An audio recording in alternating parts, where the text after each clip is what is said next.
What's it, friend? Yes.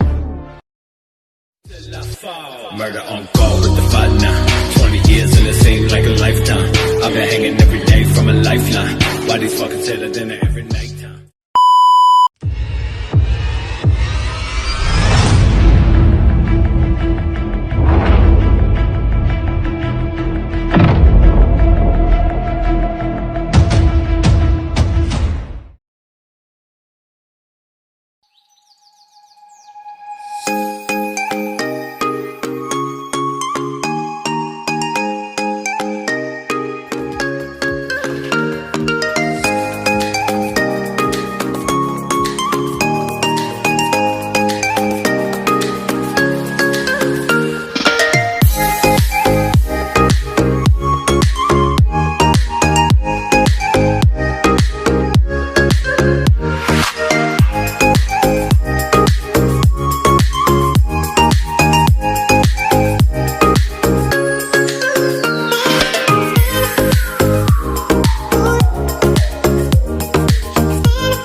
Mahasiswa Universitas Bina Bangsa dari jurusan manajemen. Kami akan mengajak kalian untuk berkunjung ke wisata yang ada di Banten. Salah satunya itu wisata Benteng Spelwi. Kalau mau tahu kelanjutannya, yuk ikutin kita terus.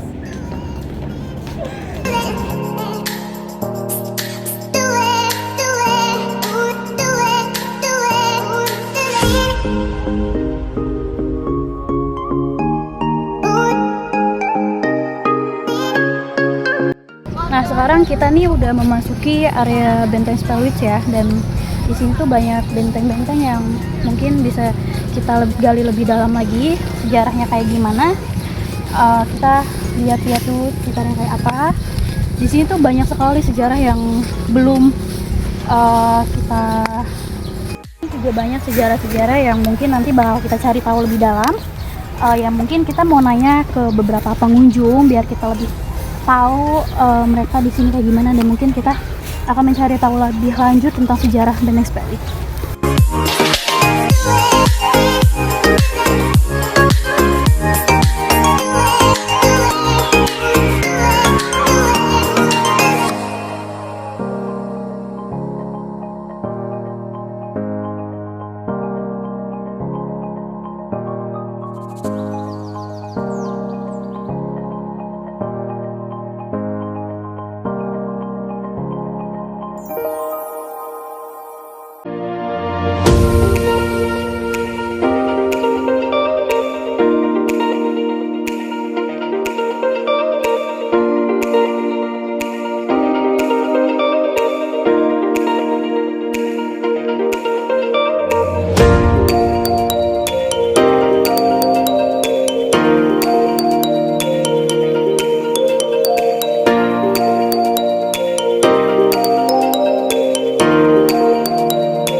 Kamu tahu nggak sih sejarah Benteng Spelwitz itu apa? Enggak tahu. Nah, mungkin teman-teman juga banyak yang belum tahu tentang sejarah Benteng Spelwitz ini. Mungkin di sini saya sama teman saya bakal ngejelasin sedikit ya, secara singkat Benteng Spellwith itu apa sejarahnya gitu. Dan Benteng Spellwith ini didirikan pada abad ke-17, lebih tepatnya ketika Abu Nasar Abdul Qohar atau Sultan Haji berkuasa di Banten. Dan sementara nama Benteng Spellwith diambil dari nama Gubernur Jenderal Hindia Belanda ke-14 Cornelis Jansen Spelman. Dan mungkin teman-teman bisa lihat ya bentuk benteng-bentengnya kayak gimana yang Jadi, sejarah Benteng Spellwith, sebelum membangun Benteng Spellwith, di Kasemen, Belanda lebih dulu meminta izin kepada Sultan Haji.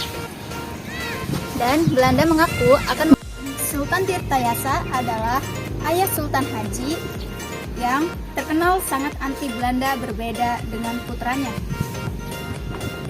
Pembangunan Benteng Spellwith dimulai pada 1681 dan selesai pada 1684. Kemudian mengalami perluasan pada 1731. Dalam mendirikan benteng, Hendrik Lokaszon Kardel dibantu oleh tenaga dari orang-orang Cina yang dibayar dengan rupiah sangat rendah. Walaupun kondisi bangunan benteng Spellwith sudah tidak lagi utuh, benteng ini masih menyimpan cerita sejarah dan bisa dinikmati keindahannya. Ketika masuk, wisatawan langsung disambut luasnya benteng bernuansa Eropa ini. Dinding benteng yang dibangun sejak ratusan tahun yang lalu menambah kesan kuno pada bangunan ini. Dari atas, wisatawan dapat melihat adanya menara pengintai yang dahulu digunakan sebagai tempat untuk mengintai musuh yang datang dari laut. Wisatawan juga dapat menjelajahi ruang bawah tanah. Selain itu, ada juga sebuah bangunan dengan atap berbentuk langkung yang berada di sudut benteng yang dahulu difungsikan sebagai urusan finansial dan perdagangan pada masa FOC. Jadi, di sini ada benteng yang dibangun sejak ratusan tahun yang lalu, menambah kesan kuno pada bangunan ini. Dari atas, wisatawan dapat melihat adanya menara pengintai yang dahulu digunakan sebagai tempat untuk mengintai musuh yang datang dari laut. Nah, teman-teman, di sini juga ada taman yang suasananya tuh asri dan bersih ya, yang membuat para wisatawan di Benteng Spellwith ini bakal merasa semakin betah untuk berlibur di sini. Gimana menurut Kak Dina tentang taman di sini? Taman di sini selain udaranya asri, sejuk dan sepi juga, cocok untuk dijadikan tempat wisatawan setelah kita mengunjungi Benteng Spellwith. Nah, para wisatawan juga bisa menyewa seperti sepeda-sepedaan, Ya, seperti ada yang skuter, terus beca-becaan dan masih banyak lain.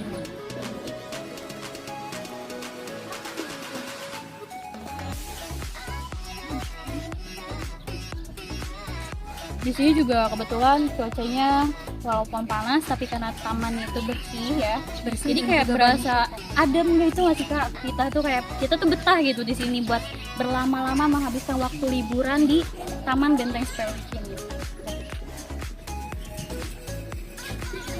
Nah, walaupun di sini tamannya itu bersih ya, kayak bersih jadi nyaman, tapi sayang di sini itu danaunya terlihat sangat tidak terurus gitu dan tercemar gitu. Iya, mungkin buat pemerintah setempat atau orang-orang yang tahu tentang lokasi di sini bisa lebih menjaga ya kebersihan lingkungan di sini. Mungkin tidak membuang sampah ke danau ini, atau ya ibaratnya bisa menjaga kebersihan agar tamannya pun enak gitu ya buat dipandang gitu. Pemerintah juga perlu memperhatikan kondisi danau di sini untuk membersihkan dan meminta aparat yang lainnya untuk membantu membersihkan satwa masyarakat, dan juga masyarakat harus saling peduli tentang kebersihan lingkungan yang ada di danau Benteng Spellwith ini.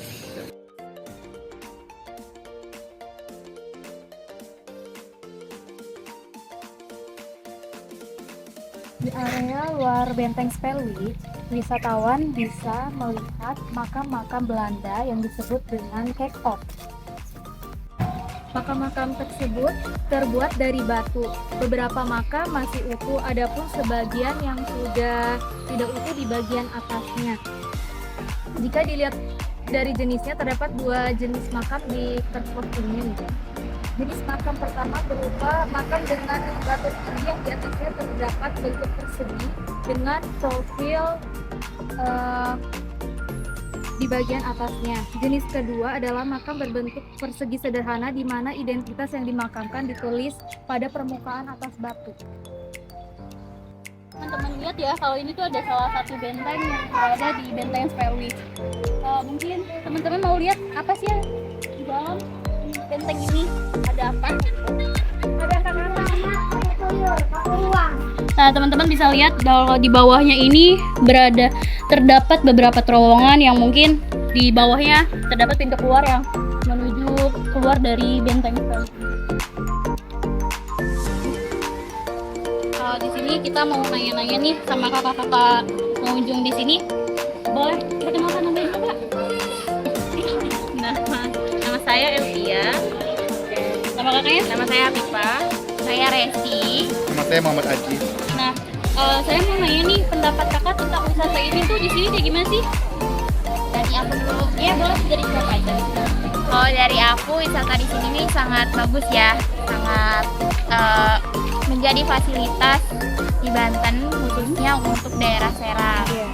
Cuma mungkin untuk masukannya lebih diperbanyak lagi seperti pendopo dan lain sebagainya, karena kan di sini kita tahu banyak sekali orang-orang yang berjualan, terus juga ada orang dari wisatawan entah itu dari luar kota atau bahkan luar provinsi. Alangkah baiknya kalau disediakan fasilitas seperti pendopo dan ruangan untuk beristirahat dan lain sebagainya. Terima kasih. Kak. Saya tempat sini sangat menarik, strategis letaknya dekat Banten Lama. Mungkin masukan dari saya, setiap pengunjung harus membersihkan banyak sampah gitu. Jadi harus menyediakan trash bag atau kantong plastik gitu, karena masih banyak di sini sampah-sampah yang berserakan. Terima kasih. Kalau menurut saya, karena saya dulu tahu dulu bagaimana dan sekarang bagaimana, jauh banget perbandingannya. Sedangkan dulu itu semuanya masih rumput-rumput, nggak ada yang namanya batako. Sebenarnya sama sih kayak tadi, fasilitas untuk beristirahat masih kurang, terus sampah-sampah masih berserakan. Mungkin itu kesadaran dari setiap pengunjungnya masing-masing. Kakaknya ada masukan lain? Untuk saya mungkin karena saya baru pertama kali ya ke sini, jadi belum tahu semuanya. Kalau menurut saya tempatnya bagus untuk wisata sama keluarga atau gimana. Cuma mungkin ya karena kurang tempat duduk ya, karena kita lihat duduknya gimana pada berdiri gitu. Terus mungkin tempat duduk Lebih terbanyak lagi mungkin tempat-tempat untuk istirahat para wisatawan ya, Kak ya. dan jauh ya. Iya, pasti kan pengen nyampe sini kita pengen langsung duduk-duduk tuh kan ya, pengen istirahat gitu. Gak mungkin kita nyampe sini jauh-jauh cuma berdiri kelilingan. Mungkin masukan untuk pemerintah setempat hanya itu. Kayak ada lagi untuk pemerintah setempat yang mungkin kan di sini pastinya yang menangani bukan hanya para yang kerja di sini atau wisatawan yang harus bertanggung jawab, mungkin ada pemerintah yang turun tangan juga. Karena ini termasuk ke pengurus pemerintah juga nggak sih? Iya, kalau untuk saran ke pemerintahan paling untuk kebijakannya aja sih. Karena kan suatu kebijakan itu harus dilaksanakan ya. Betul.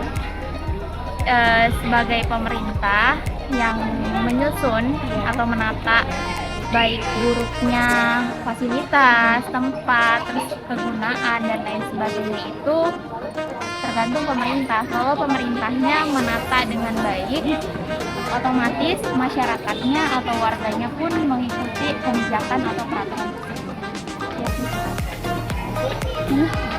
Makasih ya Kak ya karena bantuannya. Semangat ya. Iya, masih Kak. Sukses terus. Nah, jadi itu tuh masukan dari beberapa pengunjung wisatawan yang mungkin bisa pemerintah setempat yang menanggapi lah ya, karena di sini pun sebenarnya membetul kurang sekali untuk tempat istirahat bagi para wisatawan dan mungkin harus lebih di Nah, sekarang kita mau nanya nih sama pedagang-pedagang yang ada di sini tentang peluang usaha mereka dan mungkin penghasilan mereka ya. Gitu. Jadi yuk kita langsung tanya aja. Ibu, kita boleh nanya tentang peluang usaha ibu di sini. Ibu di sini tuh menurut ibu, kalau ibu buka usaha di sini gimana sih Bu? Kayak mungkin dari penghasilan atau pendapatan ibu sehari-hari yang mungkin dulunya tempat ini tidak seramai sekarang. Menurut ibu gimana?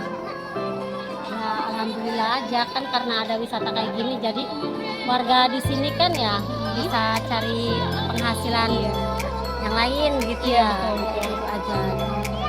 Jadi lumayan menguntungkan ya Bu ya bagi orang-orang yang membuka usaha di sini. Mungkin ada masukan lain Bu, mungkin harus disediakan ya tempat-tempat kayak ruko-ruko kecil buat pedagang-pedagang yang mau menyewa atau ada lagi dari untuk pemerintah setempat. Ya mungkin iya sih ya kan, kalau kadang kalau siang kita ya panas ya, kalau nggak ada kayak gini kan gitu ya, mataharinya itu ya seharusnya seperti itu ya, pemerintah sendiri. Ya makasih Bu ya atas waktunya. Nah mungkin untuk pemerintah setempat juga bisa mendengar lah ya dari pedagang di sini yang mungkin membutuhkan ruko-ruko kecil untuk mereka berjualan di sini agar tempat yang lebih adem, lebih layak lagi lah. Mungkin kalau kayak gini kan pada pedagang mungkin aja kepanasan atau hujan kehujanan. Kemudian kalau pemerintah menyiapkan tempat seperti ruko-ruko kecil di sini akan lebih menguntungkan ya bagi wisata yang bakal berkunjung ke Benteng Spellwitz ini. Nah, buat teman-teman yang mungkin masih bingung mau berlibur kemana, teman-teman boleh nih mengunjungi tempat wisata Benteng Spellwitz yang berlokasi di Kampung Pamarican, Kelurahan Banten, Kecamatan Kasemen, Kota Serang. Nah, betul teman-teman, kalian juga hanya perlu mengeluarkan sebesar Rp5.000 saja untuk memasuki area wisata Benteng Spellwitz ini. Nah, benar banget teman-teman apa yang dibilang Kak Dina dan Kak Nufus. Kalau berkunjung ke tempat ini tidak perlu mengeluarkan biaya yang besar. Kalian juga bisa loh menyewa kendaraan yang telah disediakan oleh penyewa di sini untuk mengelilingi area Benteng Spellwitz. Nah guys, cukup sekian kunjungan kami di tempat wisata Benteng Spellwitz. Mungkin untuk lebih jelasnya kalian bisa langsung mengunjungi tempat tersebut agar kalian bisa menikmati keindahan tempat di sana. Bye bye. Bye-bye.